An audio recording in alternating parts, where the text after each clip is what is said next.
अच्छा, हमारे साथ जुड़ रहे हैं इस वक्त भारतीय जनता पार्टी के सांसद, राज्यसभा सांसद, सीनियर लीडर सुधांशु त्रिवेदी जी। सुधांशु जी, बहुत स्वागत है आपका इंडिया टीवी पर। कल से देखिए ये इंडिया बनाम भारत वाली बहस चल पड़ी है और कांग्रेस पार्टी और विपक्ष के सारे नेता अपने नाम के आगे इंडिया लिख लिख कर ये बता रहे हैं कि कैसे ये लड़ाई जो है 2024 की अब मोदी बनाम इंडिया है या बीजेपी बनाम इंडिया, एनडीए बनाम इंडिया है, और जहां इंडिया लड़ रहा हो वहां किसी और की जीत तो हो नहीं सकती। देखिए, पहले तो हम ये कहना चाहेंगे कि इसमें जितने भी दल हैं ये सब वो लोग हैं जो पिछले करीब 30-40 सालों से भ्रष्टाचार में डूबे उतराए हुए हैं, खूब लंबे समय तक शासन करके चुकाए हुए हैं, और तमाम ऐसे हैं जो अपना पद छोड़कर भागे और भगाए हुए हैं।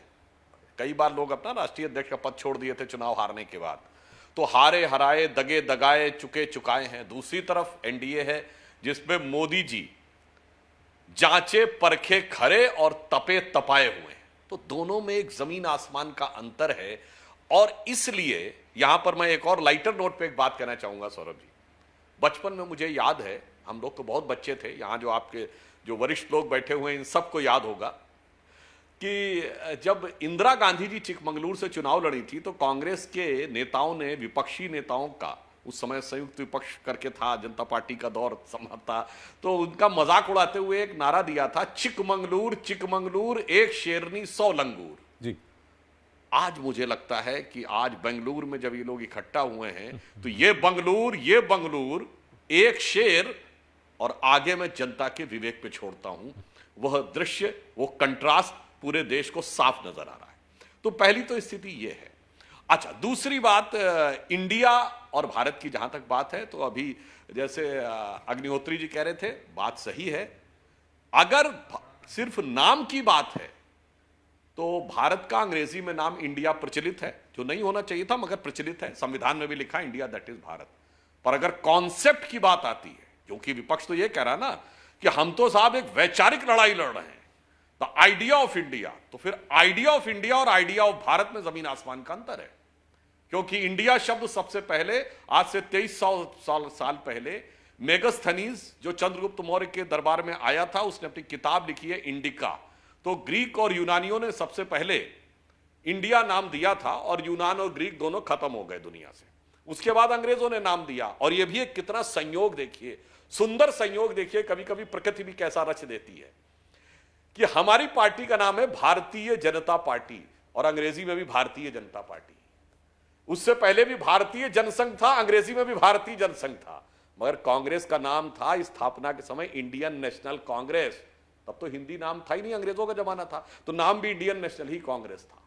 और इसीलिए दोनों में एक फंडामेंटल डिफरेंस है। मैं याद दिलाना चाहता हूं कि जब 16 मई सन 2014 को मोदी जी के नेतृत्व में भारतीय जनता पार्टी और एनडीए, और पहले एक बात और कह दूं, हमारे अलायंस का नाम है एनडीए, नेशनल डेमोक्रेटिक अलायंस, जिसे हिंदी में कहते हैं राष्ट्रीय जनतांत्रिक गठबंधन। अब ये जिन्होंने इंडिया नाम दिया अपने अलायंस का, उनसे पूछे उसका हिंदी नाम क्या है।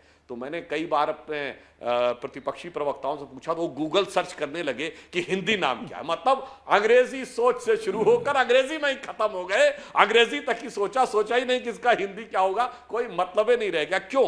क्योंकि 16 मई 2014 को जब मोदी जी के नेतृत्व में हमें स्पष्ट बहुमत मिला, तो 18 मई 2014 को जिन्होंने हमें इंडिया नाम दिया था, उस इंग्लैंड के बड़े प्रसिद्ध अखबार संडे गार्डियन ने अपने संपादकीय में लिखा कि 16 May 2014 should be known as India second tryst with destiny, and it should be known in Indian history as the day on which Britishers finally left India.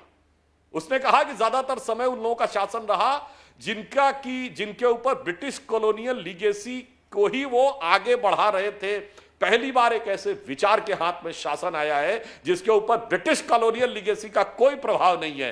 तो वो एक वाटरशेड मूवमेंट था। और संयोग देखिए कि वो सारे दल जो भारत को उससे पहले के दौर की व्यवस्था से ही चलाना चाहते हैं, वो सब इंडिया नाम के साथ जुड़ गए, और हम भारत के नाम के साथ। इसीलिए हमारी तो संस्कृति में भी जो कहा गया है, भारत ही नाम सब जगह कहा गया ना, उत्तरम यद समुद्र से दक्षिणम च हिमाद्रि भी वर्षम यद भारत राम भारतीय से संतति। और इसीलिए चाहे हमारी पार्टी हो या कोई नारा भारत माता की जय लगाया जाता है, इंडिया माता की जय तो होता नहीं है, क्योंकि इंडिया एक कंट्री है और भारत माता है, जीवंत राष्ट्र है, प्रेरणा के स्रोत है। इसलिए भगवान ने भी कितना सुंदर संयोग रचा कि इंडिया बनाने वाले वही थे जो उस मानसिकता के साथ थे जो संडे गार्डियन ने लिखा, और आज भी उसी मानसिकता को आगे ले जाना चाहते हैं। तो बस ये एक अंतर है कि एक वो चाहता है कि, और आज भी देखिए वही बोले, राहुल गांधी जी अभी कुछ महीने पहले जाके बोले थे, why the so called defenders of democracy Europe and America are oblivious of the fact and they are not reacting. यानी आज भी जाके याचक की मुद्रा में उनके आगे खड़े हैं, और हम क्या कहते हैं कि India is the mother of democracy, Bharat लोकतंत्र की जननी है जी। जमीन आसमान का अंतर है इस सोच और उस सोच में। तो वैसा ही लगता है संयोग से, यथा नाम तथा गुणा, तो जैसे गुण थे वैसा ही नाम भी मिला है। अब देखिए उन्होंने अपना नाम इंडिया रख लिया, आपकी पार्टी के नाम में भारत है। अब लोगों को ये समझ में नहीं आ रहा कि क्या 2024 की लड़ाई में, आपकी इस चुनाव में, हमें इंडिया और भारत में चुनाव करना पड़ेगा। हम तो गर्व से कहते हैं वी आर इंडियन, हम गर्व से कहते हैं हम भारतीय हैं, दोनों में गर्व महसूस करते हैं। देखिए मैंने पुनः एक बात स्पष्ट कर दूं। पहली बात तो अगर शॉर्ट फॉर्म इतना है तो आज तक मैंने इंडियन नेशनल कांग्रेस को इंक बोलते तो नहीं सुना किसी को। आईएनसी है ना, तो इंक बोलते सुना है आपने कभी? तो अब यहां पर इंडिया, चलिए कोई बात नहीं। अगर यहां पर सिर्फ भाषा का अंतर है कि आप कहेंगे हमें भारतीय होने पर गर्व है and we are proud to be Indian, तो दोनों में भाव समान है। पर जब आप कहते हैं कॉन्सेप्ट ऑफ इंडिया और भारत की अवधारणा, अब यहां पे जमीन आसमान का अंतर है। और उल्लेखनीय बात यह है कि इंडिया नाम भी इंडस रिवर से पड़ा था, और संयोग से अब इंडस रिवर भी हमारे इलाके में नहीं रही, और संयोग से वही पार्टी जो आज नेतृत्व कर रही है उसी ने अपनी कार्य समिति में प्रस्ताव पारित करके देश का वो विभाजन किया कि वो इंडस से जहां इंडिया नाम पड़ा था ज्योग्राफिकल कोनोटेशन में, वो हिस्सा भी बाहर कर दिया। लेकिन कल से हम देख रहे हैं कांग्रेस पार्टी के प्रवक्ता, और मुझे लगता है आपको भी शायद कहा किसी ने कि भाई इंडिया नाम से दिक्कत है तो पाकिस्तान चले जाओ।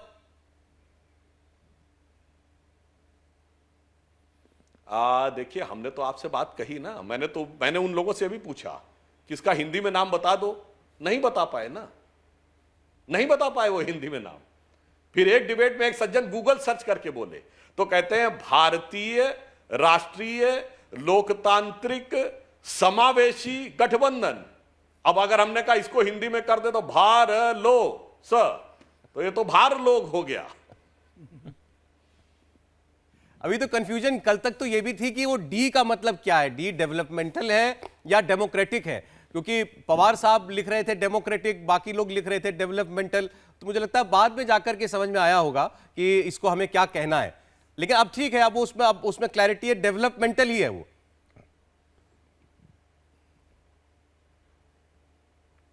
देखिए इसीलिए मैं आपसे कह रहा हूं कि ये अंग्रेजी की सोच के अनुसार ही यह विचार उनका आगे बढ़ा।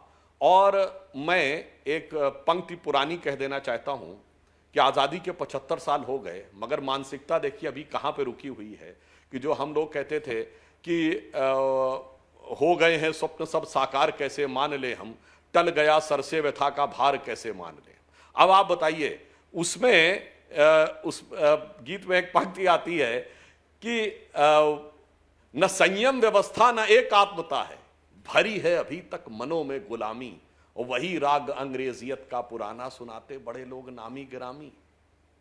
भटकती मधुर जिंदगी की पदों में अभी मुक्ति गायन स्वरों में न पहुंचा, उगा सूर्य कैसा कहो मुक्ति गाये, उजाला करोड़ों घरों में न पहुंचा।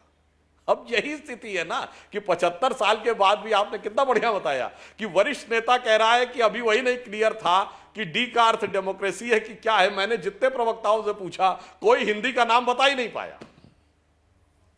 देखिए उनकी कोशिश सुधांशु जी ये है, पटना में याद कीजिए ममता बनर्जी जब प्रेस कॉन्फ्रेंस में आई थी तो उनसे कहा कि एक संवाददाता ने, किसी ने, मीडिया के आदमी ने सवाल पूछा कि आप लोग विपक्ष से ऐसा ऐसा कह रहे हैं। उन्होंने कहा हमको विपक्ष मत कहिए, हम विपक्ष नहीं है, हम देशभक्त हैं।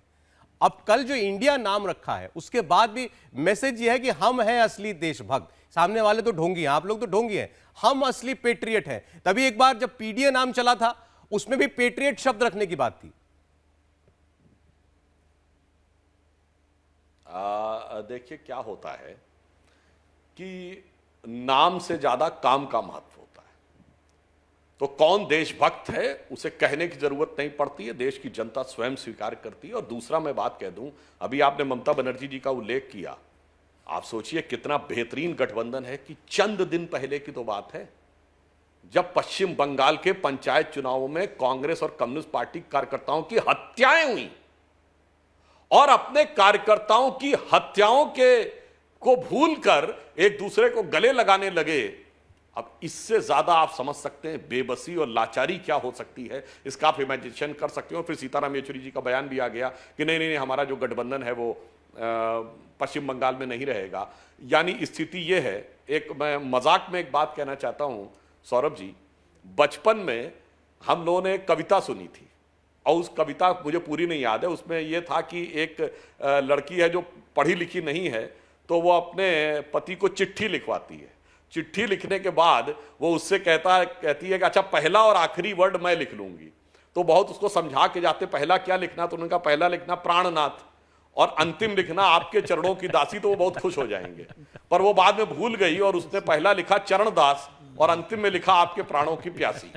तो आज मुझे ऐसा ही नजर आ रहा है कि बेंगलुरु में तो सब एक दूसरे के चरणदास बन रहे हैं और कलकत्ता में इनकी पार्टियां एक दूसरे के खून की प्यासी।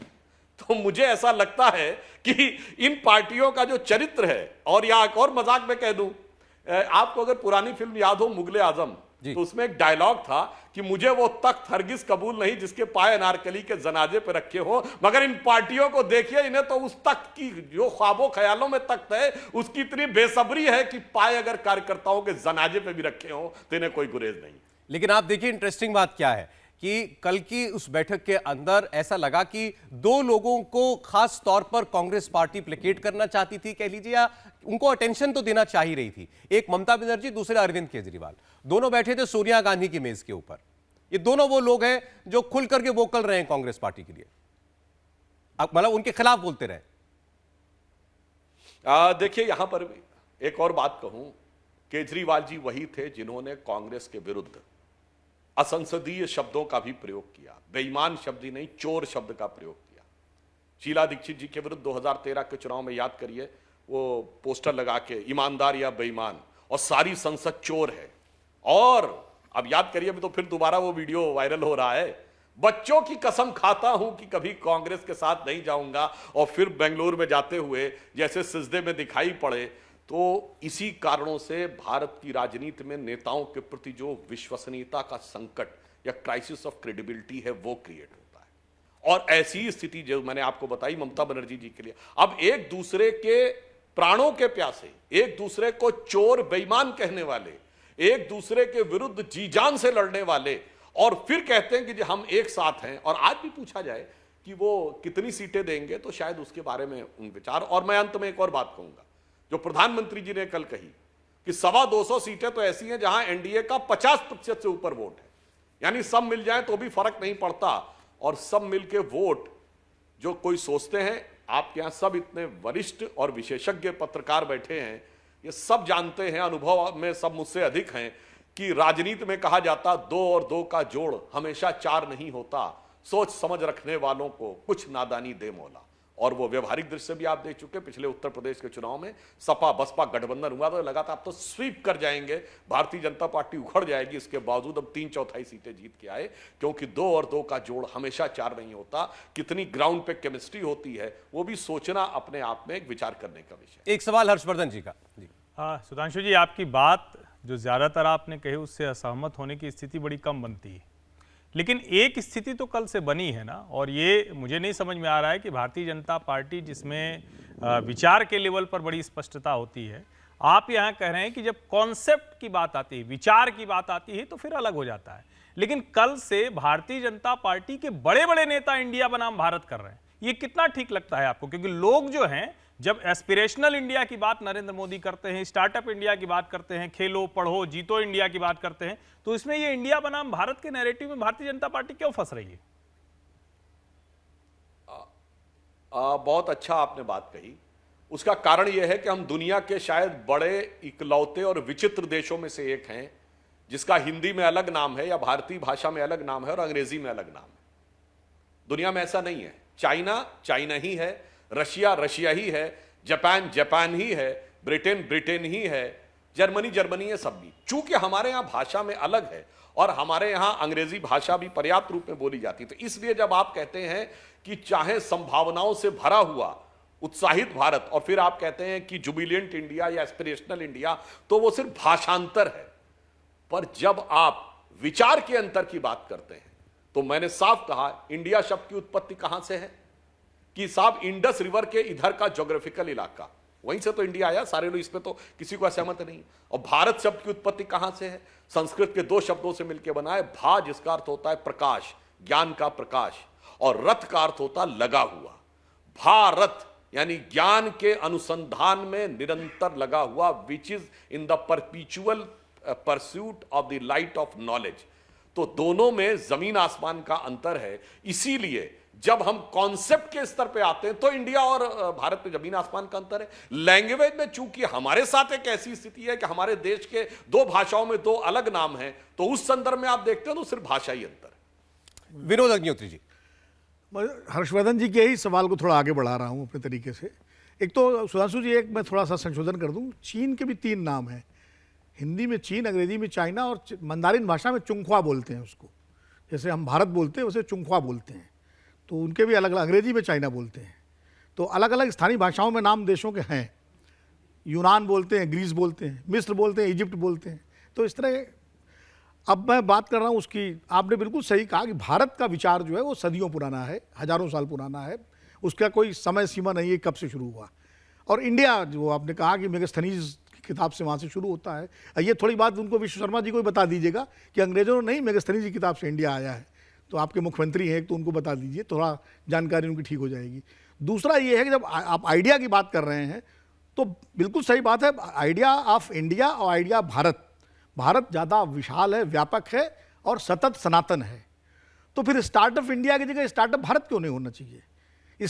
मेक इन इंडिया की जगह मेक इन भारत क्यों नहीं होना चाहिए? मेड इन इंडिया की जगह मेड इन भारत क्यों नहीं होना चाहिए?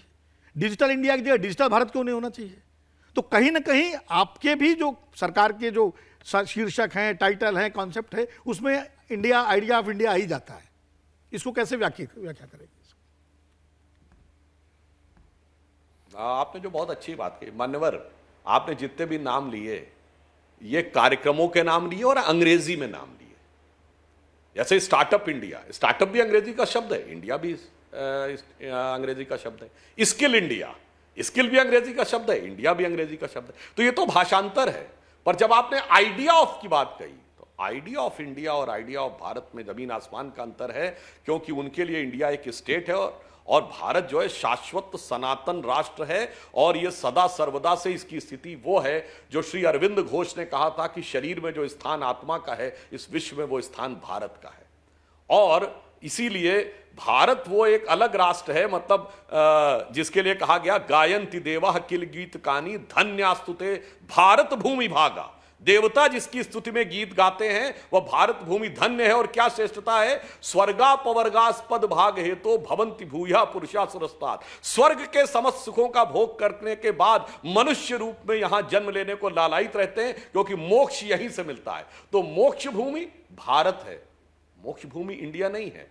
इंडिया ठीक है, इंडिया ट्रेडिंग के लिए प्रयोग हो सकता है, विचार और उसके आधार के ऊपर इंडिया और भारत में अंतर। इसलिए बहुत अच्छी बात है 21वीं सदी में जो हमारा स्वतंत्रता थी, तंत्र में अभी स्व शायद पूर्णता स्थापित नहीं हुआ था, तो चलिए जो उन्होंने नाम रखा है यह स्व को भी और परिभाषित भी करेगा और स्थापित भी करेगा।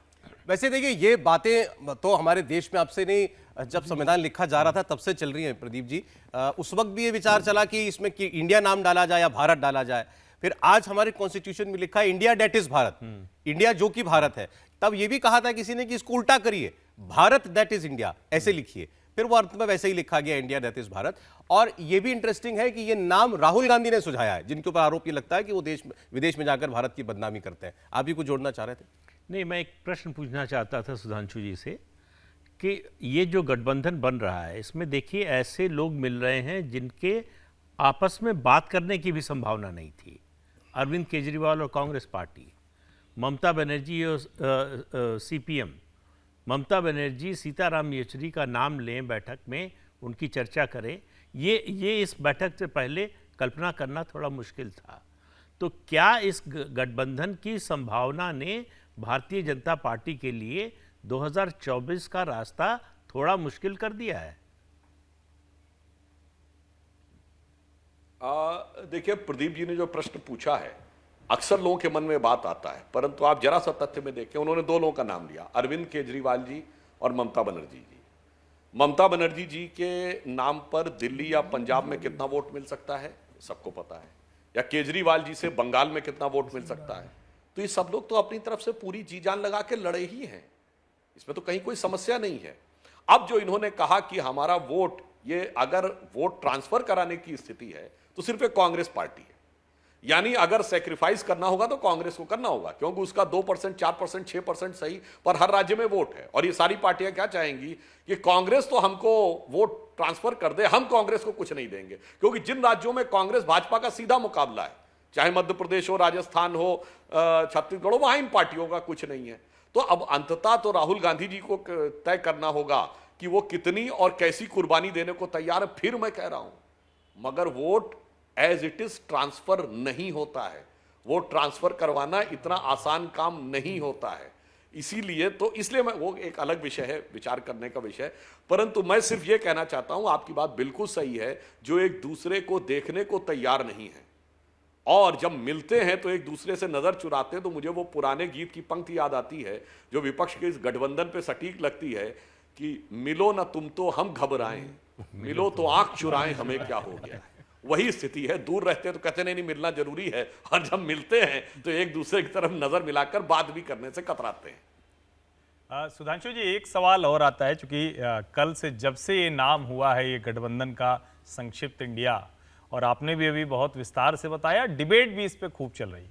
मुझे ध्यान में नहीं आता है कि इंडिया बनाम भारत की इतनी बड़ी बहस, और ठीक है चूंकि राष्ट्रीय स्वयंसेवक संघ और भारतीय जनता पार्टी इसको चलाते रहे, लेकिन संविधान सभा की बहस के बाद इतनी बड़ी बहस, चूंकि अब सब कुछ सोशल मीडिया पर होता है, ज्यादा डेमोक्रेटिक हो गया है, सबको अपनी बात रखने का अधिकार है, तो क्या इसको इस तरह से भी देखा जाना चाहिए कि 2024 का चुनाव इंडिया बनाम भारत पर होगा, और जिसके लिए भारतीय जनता पार्टी को माना जाता है, ये कहीं किसी एजेंडे में नहीं है, जैसे राम मंदिर है या 370 है, लेकिन जैसे मैं जिस शहर से आता हूं वो इलाहाबाद प्रयागराज हो गया, फैजाबाद अयोध्या हो गया, तो क्या आने वाले समय में यानी 2024 के बाद इंडिया दैट इज भारत, इसकी आवश्यकता नहीं रह जाएगी? भारत था, भारत है, भारत रहेगा।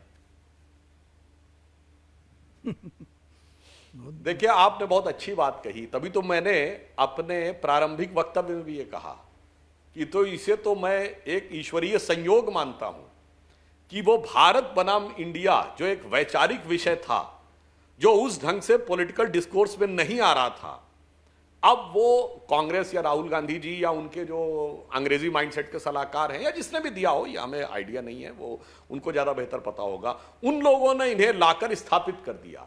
और जब स्थापित कर दिया तो क्या होता है, यदा यदा ही धर्मस्य ग्लानिर्भवति भारत, यदा यदा ही धर्मस्य ग्लानिर्भवति भारत, अभ्युत्थानम अधर्मस्य तदात्मानं सृजाम्यहम्। तो मुझे लगता है भारत का उत्थान होने का जब समय आया है और वो पूरे स्वाभिमान के साथ आया है, तो जितना ग्लानि, जितनी हमारे विचार में शंकाएं, जितना पराधीनता का भाव था, उस सब की ग्लानि का समय आ रहा है। इसीलिए यह विचार भी, और आज जब आपने कहा डेमोक्रेटिक है, सोशल मीडिया के ऊपर है, बहुत डिफेंड करना उसको मुश्किल होगा जो लोग पहले बताने का प्रयास करते थे, तो मुझे लगता है वो भी अपने बहुत अच्छे और स्वाभाविक रूप में आएगा। बल्कि मैं यूं कहूं, यह भारतीय विचार का और परिमार्जन और परिष्कार करने का माध्यम बनेगा। मैं इसको थोड़ा सा और उन्होंने जो इशारों में कहा और स्पष्टता से कह देता हूं, सुप्रीम कोर्ट तो ऑलरेडी ये बॉल सरकार के कोर्ट में डाल चुका है सुधांशु जी। इंडिया का नाम बदल के भारत किया जाए, ये प्रश्न लेकर के, मांग लेकर के व्यक्ति सुप्रीम कोर्ट गए थे। उन्होंने वो अर्जी स्वीकार नहीं की, लेकिन कहा यह करना है तो सरकार को करना है। मुझे लगता है सरकार को करने वाला विषय से पहले जरूरी होता है कि जनता की उसके ऊपर सहमति हो। तो जाने में या अनजाने में या बचकाने में कांग्रेस ने वह परिस्थिति उत्पन्न कर दी है कि अभी जनता के दरबार में तो यह विषय आ ही गया है, और फिर क्या वो वाली बात क्या होगी वो तो एक अलग विषय है। नहीं तो सुधांशु जी, मतलब जनता के विमर्श में विषय आ गया, कांग्रेस ने जैसे कर दिया जाने अनजाने बचकाने में, जो भी है, क्या सरकार के स्तर पर सरकार क्या करेगी वो अलग बात है, और आप उसका लिए जवाब भी नहीं दे सकते क्योंकि आप पार्टी के प्रवक्ता हैं, सरकार के नहीं, वो सरकार के प्रवक्ता जाने। लेकिन क्या भारतीय जनता पार्टी अपने सारे लिटरेचर में, सारे उसमें इंडिया शब्द को हटा के भारत शब्द इस्तेमाल करेगी? चुनाव प्रचार में भी कहीं भी इंडिया शब्द नहीं होगा। मैं विनोद जी पहले ही मैंने स्पष्ट कर दिया, सिर्फ भाषांतर का विषय है। भाषा तो इंडिया और भारत एक है। जब विचारांतर का विषय है या अवधारणा का विषय है तो दोनों में जमीन आसमान का अंतर है। अवधारणा में हम भारत है, इसीलिए हमारी पार्टी के हर कार्यक्रम में भारत माता की जय लगता है। कभी आपने नहीं देखा होगा इंडिया माता की, या इंडिया वर्ड ही नहीं प्रयोग होता है। भारत माता की जय तो सब जगह लगता है, वो तो कहीं भी होता है। भारत माता की जय है, भारत माता की जय है। वो तो नेहरू जी ने भी भारत माता ही कहा था अपने। हाँ, तो इसीलिए वो जय भारती माता की होगी। और एक और बात बता, लेकिन भारत अपने आप में पुल्लिंग है। आप लोग तो वरिष्ठ सुधांशु जी, भारत अपने आप में पुल्लिंग है। शब्द प्रयोग किया गया था सबसे, भारत अपने आप में पुल्लिंग है। हाँ, भारत माता आगे, मैं उसी बिंदु पे आता हूं मान्यवर। नहीं, हम हमारे यहां हर चीज स्त्रीलिंग मानी गई है मान्यवर। गीता भी माता, गंगा भी माता, गौ भी माता, गायत्री भी माता है, धरती भी माता है, प्रकृति भी माता है, इसलिए भारत भी माता है। लेकिन आकाश माता नहीं है। प्रकृति के ऐसा नहीं है सुधांशु जी कि सब कुछ स्त्रीलिंग है। आकाश माता नहीं है, आकाश पिता ही है। अच्छा चले, नहीं सुनिए तो। नहीं, अरे मान्यवर, आप विद्वान होके कैसी बात कर रहे हैं? बताइए ना। आकाश प्रकृति का अव्यक्त स्वरूप है। मैंने वर्ड क्या बोला? प्रकृति के सारे उपादान शक्ति स्वरूप हैं। आकाश तो अव्यक्त है, उस अव्यक्त से प्रकृति निकली है। तो जैसे ही शक्ति का उद्भव हुआ है, वरना आकाश तो सदैव था, जब प्रकृति नहीं थी तब भी था। वो एक फिलोसॉफिकल डिस्कशन हो जाएगा। मैंने जो कहने का फिर कभी बात करेंगे आराम से। मैं सिर्फ ये कह रहा हूं कि आज जो भी यह विषय आपने लाया है यहां पर, मुझे लगता है एक और बात याद दिला दूं। बहुत से लोग कहेंगे मदर इंडिया शब्द प्रयोग होता था, शायद उन्हें पता नहीं होगा। कैथरीन मेयो की किताब तो पढ़े जाके, 1927 की मदर इंडिया। इतना घटिया वर्णन किया है भारत के बारे में, उस मदर इंडिया कॉन्सेप्ट में इतना घटिया वर्णन किया है कि महात्मा गांधी को लिखना पड़ा उसके बारे में कि हर शहर के नीचे गटर होते हैं, पर कोई गटर के बारे में ही लिखकर उस शहर के बारे में लिखे तो यह उचित नहीं है। गटर तो लंदन के अंदर भी हैं। जो उन्होंने लिखा कैथरीन मेयो ने, वो ऐसा ही है। मगर अफसोस की बात यह है कि ज्यादातर लोगों ने अब विचार पढ़ना और इवन अपने ही नेताओं के बारे में भी सोचना, उनके विचार पढ़ना भी छोड़ दिया है। इसलिए वो इसी दिशा में आगे बढ़ते चले जा रहे हैं। और मैं मानता हूं कि ये एक अच्छा परिवर्तन हुआ है, जिससे कि अच्छा विमर्श होगा और अच्छे विमर्श से सकारात्मक निष्कर्ष निकलेगा। एक अंतिम प्रश्न सुधांशु जी, आपको जाना भी है। अभी बात चल रही थी ममता बनर्जी, अरविंद केजरीवाल, इन सबको कांग्रेस पार्टी क्यों साथ लेना चाहती है, ये क्या दे देंगे कांग्रेस पार्टी को। कांग्रेस पार्टी के बहुत से नेता नहीं टीवी पर बोलते, मीडिया में बोलते, लेकिन पीछे इस बात को स्वीकार जरूर करते हैं कि देश के अंदर नरेंद्र मोदी के खिलाफ कोई बहुत भयंकर हवा चल रही हो, ऐसा वो भी नहीं मानते।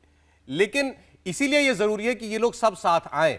आपको सत्ता से बेदखल करना उनका पहला लक्ष्य होगा, लेकिन आपकी संख्या कुछ कम हो जाए, पूर्ण बहुमत ना नरेंद्र मोदी को मिल पाए, इतना भर भी अगर वो कर पाते हैं तो वो भी बहुत होगा उनके लिए। और वो ये सब लोग मिलकर शायद उनको लगता है वो कर सकते हैं। मतलब इसका कुछ कुछ ये हुआ, जिसे उत्तर भारत के ग्रामीण अंचलों में एक कहावत होती है कि पी ना पाओ तो ढरकाए जरूर दो। यानी अगर खुद पानी पीने की स्थिति ना हो तो मेज को हिला के पानी गिरा दो कि कोई दूसरा ना पी पाए। इसका मतलब विपक्ष का मंतव्य और द्रष्टव्य सिर्फ इतना ही है कि किसी प्रकार से कोई ऐसी परिस्थिति बने कि इस देश में मजबूर सरकार बने। और हमारी स्थिति क्या है? मजबूत सरकार बने। और एक मैं गंभीर बात कह देना चाहता हूं। देखिए, भारत और चीन में जो अंतर आया ना, जानते कहां से आया? आज का जो माइटी चाइना है, it is an aftermath of Tiananmen square 1989। और दुर्भाग्य से भारत में 1989 से लेकर 2014 तक 25 साल गठबंधन सरकारों का दौर रहा। उस ढंग से निर्णायक प्रभावी कदम उठाने की स्थिति ही नहीं बन पाई, और यही 25 साल थे जिसमें चीन हमसे बहुत आगे निकल गया। पहली बार 2014 के बाद एक मजबूत निर्णायक सरकार मिली, जिसके लिए 140 करोड़ देशवासियों का अभिनंदन है, ताकि वह ऐसे निर्णय ले सके जो भारत आगे बढ़े। फिर चाहे 5वीं अर्थव्यवस्था बनना हो, या चौथा बड़ा स्टॉक एक्सचेंज बनना हो, या ऑटोमोबाइल में 3rd लेवल पे आना हो, या मोबाइल मैन्युफैक्चरिंग में 2nd लेवल पे आना हो, अथवा इंफ्रास्ट्रक्चर में 1st लेवल पे आना हो, 48 करोड़ लोगों को वो देना हो, और उस स्थिति में आके खड़े होना हो, जो मैं विनम्रता से कह सकता हूं चीन भी नहीं है कि रशिया कहे कि India is our traditional ally और वो हमको S-400 दे, और अमेरिका कहे कि India is our strategical ally और वो हमको नाटो कंट्री के बाहर पहला प्रीडेटर ड्रोन दे। तो मुझे यह भी लगता है कि भारत किस दिशा में आगे बढ़ रहा है। अब प्रबुद्ध जनता यह भी समझती है कि मजबूत सरकार और मजबूर सरकार के अंतर से देश के भविष्य और दुनिया में भारत की स्थिति में क्या अंतर आता है। सुधांशु जी, इसी से जुड़ा हुआ सवाल मेरे मन में आया, क्योंकि आपने कहा कि निर्णय लेने वाली सरकार है और बहुत बड़े बड़े निर्णय लिए हैं, चाहे आप डिमोनेटाइजेशन कहें, चाहे आप 370 कहें, 3 तलाक कहें, या जो भी हम जिसको कहते हैं डिसरप्टिव डिसीजंस लिया। अब यूसीसी या ये इंडिया बनाम भारत, कौन सा ज्यादा मजबूत विमर्श होगा जो 2024 के चुनाव में जाता हुआ दिख रहा है? बहुत बड़ा सवाल है आपका। देखिए, यूसीसी धारा 370 श्री राम जन्मभूमि का विषय, ये पिछले 72 वर्षों से हमारे स्थायी मुद्दे हैं, और जब जब जैसी परिस्थिति बनी हमने उसका समाधान करने का प्रयास किया है। तो इसका चुनाव से कोई मतलब नहीं है, और मैं ये भी मानता हूं कि इंडिया बनाम भारत का भी चुनाव से कोई मतलब नहीं है। परंतु उसी प्रकार जैसे मैं मानता था श्री राम जन्मभूमि का भी चुनाव से कोई मतलब नहीं था, मगर अफसोस की बात है कि विपक्ष ने ही इन मुद्दों को बार बार लाकर चुनाव का मुद्दा बनाया। और मैं यदि यह कहूं तो गलत नहीं होगा कि जो आज इंडिया के साथ खड़े हैं वो तथाकथित बाबरी मस्जिद के साथ भी खड़े थे, और जो आज भारत के साथ खड़े हैं वही भव्य श्री राम मंदिर के साथ भी खड़े थे। जो आज इंडिया के साथ खड़े हैं उनके जमाने में IMF और वर्ल्ड बैंक के आगे हम याचक के रूप में खड़े थे। जो भारत के साथ खड़े हैं उनके जमाने में हम बहुत आगे बढ़े थे। जो इंडिया के साथ खड़े हैं उनके जमाने में रेट ऑफ इन्फ्लेशन, महंगाई की दर 10% से ऊपर रहा करती थी ऑन एन एवरेज 2005 से 8 का दौर छोड़ दें, और विकास की दर सदैव महंगाई की दर से नीचे रहती थी। और जो भारत के साथ खड़े हैं वहां विकास की दर सदैव महंगाई की दर से ऊपर रहती थी, और लगभग 1.5 से 1.25 गुनी ऊपर रहती थी। तो इसलिए विकास हो या सर्वस्पर्शी जन कल्याण का कार्य हो अथवा राष्ट्रीय सुरक्षा हो, जो लोग इंडिया के साथ खड़े थे वो कौन थे कि 26/11 के हमले के बाद ठीक 9 महीने बाद जुलाई 2009 में शर्मल शेख में ज्वाइंट डिक्लेरेशन पाकिस्तान के साथ शामिल लिखते हुए ये लिखते थे कि आतंकवाद से शांति वार्ता प्रभावित नहीं होगी, और उस ज्वाइंट डिक्लेरेशन का पार्ट बलूचिस्तान भी होता था। यानी हम मान रहे हैं कि हमारा बलूचिस्तान में इन्वॉल्वमेंट है।